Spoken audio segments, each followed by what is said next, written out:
तो स्वागत है पुस्तक एक्सप्रेस चैनल पर। आज हम आपको दिखाएंगे कि कैसे आप अपनी जिंदगी को बेहतर बना सकते हैं। ये वीडियो आपके मन को झकझोर देगा। क्या आप भी जिंदगी में उलझे हुए से महसूस करते हैं? क्या आप अक्सर खुद को दोराहे पर पाते हैं, ये नहीं समझ पाते कि कौन सा रास्ता चुने? जिंदगी कभी कभी बिना किसी सही दिशा के भूल भुलैया की तरह लग सकती है। क्या आप बदलाव चाहते हैं लेकिन यह नहीं जानते कि शुरुआत कहां से करें? बदलाव की चाह एक बहुत बड़ी ताकत होती है, लेकिन जब आपके पास कोई रास्ता नहीं होता है तो यह आपको बहुत ज्यादा परेशान कर सकती है। इसका जवाब आपके सोच से कहीं ज्यादा पास हो सकता है। यह आपके अंदर है, आपके दिल और दिमाग में। आपके पास अपनी क्षमता को उजागर करने की कुंजी है। आपके पास अपनी जिंदगी को ठीक करने, आगे बढ़ने और बदलने की ताकत है। खुद को बेहतर बनाने की दिशा में आप जो भी छोटा सा कदम उठाते हैं वह आपको अपने लक्ष्यों के करीब लाता है। The art of self therapy का यही मूल संदेश है। यह किताब केवल एक गाइड नहीं है, यह आत्मखोज की आपकी यात्रा में एक साथी है। सेल्फ थेरेपी का मतलब खुद का इलाज करना या प्रोफेशनल मदद की जगह लेना नहीं है। यह खुद को समझने के बारे में है। यह स्पष्टता पाने के लिए आपके विचारों और भावनाओं में गहराई से उतरने के बारे में है।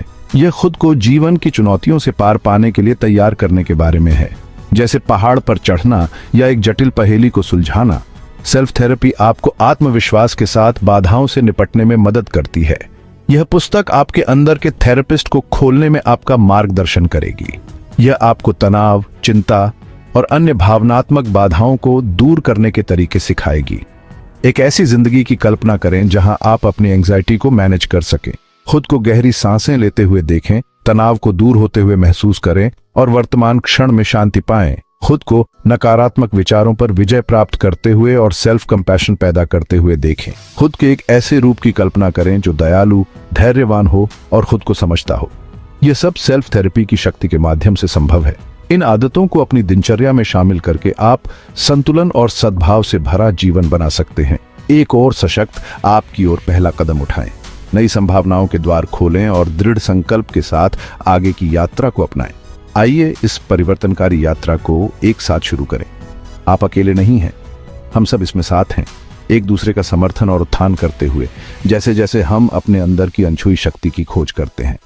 अगर आपको यह संदेश प्रेरणादायक लगा तो इस वीडियो को लाइक करना न भूलें। आपका समर्थन हमें अधिक लोगों तक पहुंचने और बहुमूल्य अंतर्दृष्टि साझा करने में मदद करता है। आइए एक साथ सकारात्मकता और विकास फैलाएं। सेल्फ थेरेपी का पहला कदम है खुद को जानना। हमें अपने विचारों, भावनाओं और आदतों को समझने की जरूरत है। हम तनाव पर एक खास तरीके से प्रतिक्रिया क्यों करते हैं? हमारे ट्रिगर्स क्या हैं? अपनी भावनाओं को संदेशवाहक समझो, वे आपको कुछ बताने की कोशिश कर रहे हैं। गुस्सा अन्याय का संकेत हो सकता है, उदासी हानि का संकेत दे सकती है। इन संदेशों को सुनना सीखें। जर्नलिंग आत्मचिंतन के लिए एक शक्तिशाली उपकरण है।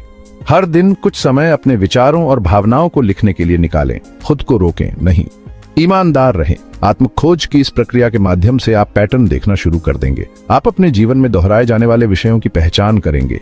ये समझ विकास के लिए महत्वपूर्ण है।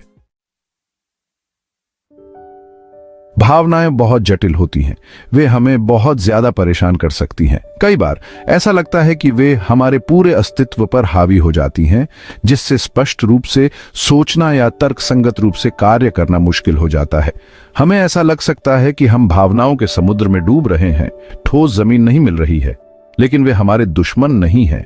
भावनाओं का एक उद्देश्य होता है। वे हमारे भीतर से संकेत हैं जो हमें हमारी आवश्यकताओं और इच्छाओं को समझने की ओर ले जाते हैं। अगर हम उन्हें सुनना सीख लें तो वे हमारे सहयोगी हो सकते हैं। अगर हम उन्हें समझना सीख लें तो वे हमारा मार्गदर्शन कर सकते हैं। अपनी भावनाओं पर ध्यान देकर हम अपने जीवन और अपने रिश्तों के बारे में बहुमूल्य अंतर्दृष्टि प्राप्त कर सकते हैं। इस यात्रा में जर्नलिंग, थेरेपी और आत्मचिंतन शक्तिशाली उपकरण हैं।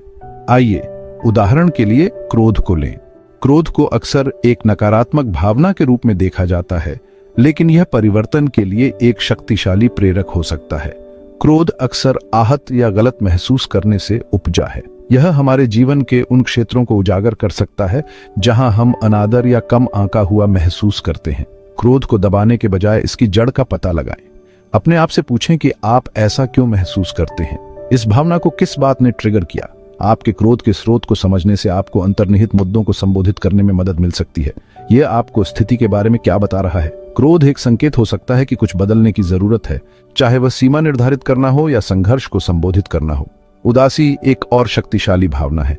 यह भारी और सर्वग्रासी महसूस कर सकता है, लेकिन इसका एक उद्देश्य भी है। यह अक्सर नुकसान या निराशा का संकेत देता है। अपने आप को शोक करने दो। शोक एक प्राकृतिक और आवश्यक प्रक्रिया है जो हमें भावनात्मक घावों को भरने में मदद करती है। उपचार प्रक्रिया को जल्दी करने की कोशिश न करें। अपनी भावनाओं को पूरी तरह से महसूस करने के लिए खुद को समय और स्थान दें। इस संबंध में क्लीन कॉन्शियस और ध्यान सहायक अभ्यास हो सकते हैं। अपनी भावनाओं को नियंत्रित करना सीखना आत्मचिकित्सा की कुंजी है। यह संतुलन खोजने के बारे में है और अपनी भावनाओं को खुद पर हावी नहीं होने देना है। इसका मतलब उन्हें दबाना नहीं है। दमन से बाद में और अधिक तीव्र और बेकाबू भावनात्मक विस्फोट हो सकते हैं। इसका मतलब है उन्हें स्वस्थ तरीके से व्यक्त करना। पेंटिंग, ड्राइंग या लेखन जैसे रचनात्मक आउटलेट भावनाओं को संसाधित करने के उत्कृष्ट तरीके हो सकते हैं। दोस्तों से बात करना या सहायता समूहों में शामिल होना भी बहुत आवश्यक भावनात्मक रिलीज प्रदान कर सकता है। आत्म जागरूकता और समझ के माध्यम से आप अपने भावनात्मक परिदृश्य को प्रभावी ढंग से नेविगेट करना सीख सकते हैं। आत्म खोज और व्यक्तिगत विकास की अपनी यात्रा के हिस्से के रूप में अपनी भावनाओं को अपनाएं। हमारे विचार हमारी वास्तविकता को आकार देते हैं। नकारात्मक विचार हमें आत्मसंदेह और भय के चक्र में फंसा सकते हैं, लेकिन हमारे पास इन विचारों को चुनौती देने की शक्ति है। कॉग्निटिव रिफ्रेमिंग एक शक्तिशाली तकनीक है। इसमें नकारात्मक विचार पैटर्न की पहचान करना और उन्हें और अधिक सकारात्मक लोगों के साथ बदलना शामिल है। उदाहरण के लिए, मान लीजिए कि आप काम पर गलती करते हैं। एक नकारात्मक विचार हो सकता है, मैं कितना अयोग्य हूं, मैं कभी कुछ ठीक नहीं कर पाऊंगा। उस विचार को चुनौती दें। क्या यह वाकई सच है? क्या आप अयोग्य हैं या आपने बस एक गलती की है? विचार को फिर से परिभाषित करें। हर कोई गलती करता है। यह सीखने और बढ़ने का अवसर है। भाग 5। अपनी आंतरिक स्क्रिप्ट को फिर से लिखना। हम सभी के अंदर एक आलोचक होता है। यह वह आवाज है जो हमें बताती है कि हम काफी अच्छे नहीं हैं, काफी स्मार्ट नहीं हैं या योग्य नहीं हैं। यह आवाज निरंतर हो सकती है, जो हमारी गहरी असुरक्षाओं और आशंकाओं को प्रतिबिंबित करती है। लेकिन आप जानते हैं, हमें इसकी बात सुनने की जरूरत नहीं है। हमारे पास कहानी बदलने की शक्ति है। इस प्रक्रिया में आत्मकरुणा महत्वपूर्ण है। ये खुद के साथ कोमल होने के बारे में है, खासकर जब हम ठोकर खाते हैं या असफलताओं का सामना करते हैं। अपने आप से उसी दया और समझ के साथ पेश आएं जो आप किसी दोस्त को देंगे। कल्पना कीजिए कि आप ऐसी ही स्थिति में किसी प्रियजन से क्या कहेंगे। अपने नकारात्मक आत्मचर्चा पैटर्न की पहचान करके शुरू करें। उन क्षणों पर ध्यान दें जब आप खुद की आलोचना करते हैं। आप खुद से कौन सी सामान्य आलोचनाएं करते हैं, उन्हें लिख लें और उनकी उत्पत्ति पर चिंतन करें।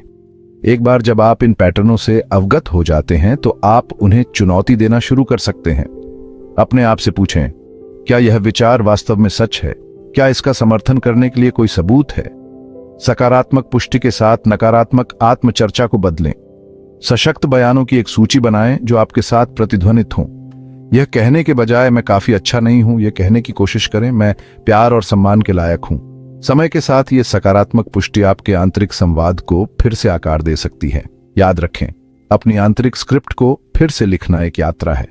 इसमें समय, धैर्य और निरंतर प्रयास लगता है। अपनी प्रगति का जश्न मनाएं, चाहे वह कितनी भी छोटी क्यों ना हो। आगे का हर कदम अपने आप में एक जीत है। यथार्थवादी लक्ष्य निर्धारित करें और अपने आप के साथ धैर्य रखें।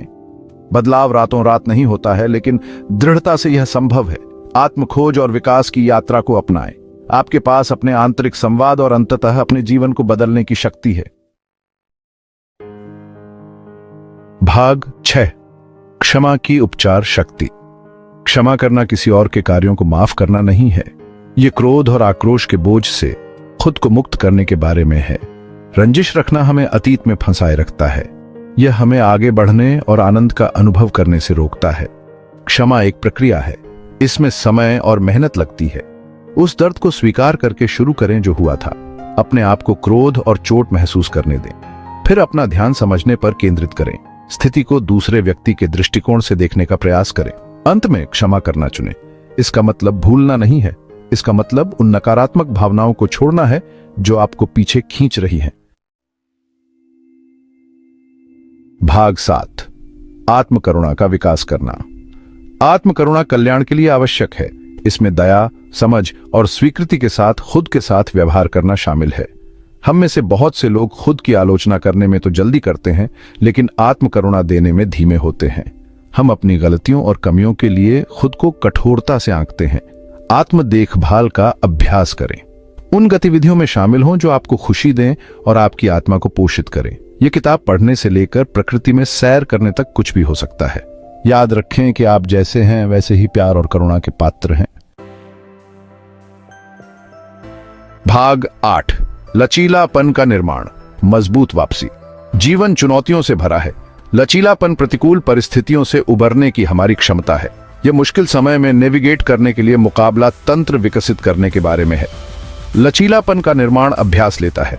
इसमें नकारात्मक विचारों को चुनौती देना, आत्मकरुणा पैदा करना और जरूरत पड़ने पर सहायता लेना शामिल है। लचीलापन के सबसे महत्वपूर्ण पहलुओं में से एक है अपने अनुभवों से सीखना।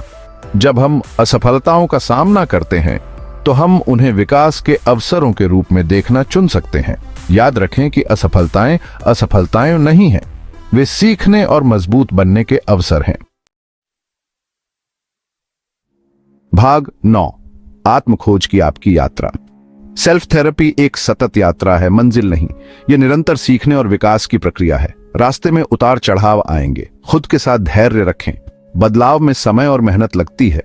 अगर आपको रातों रात परिणाम नहीं दिखाई देते हैं तो निराश न हो। यात्रा को गले लगाओ।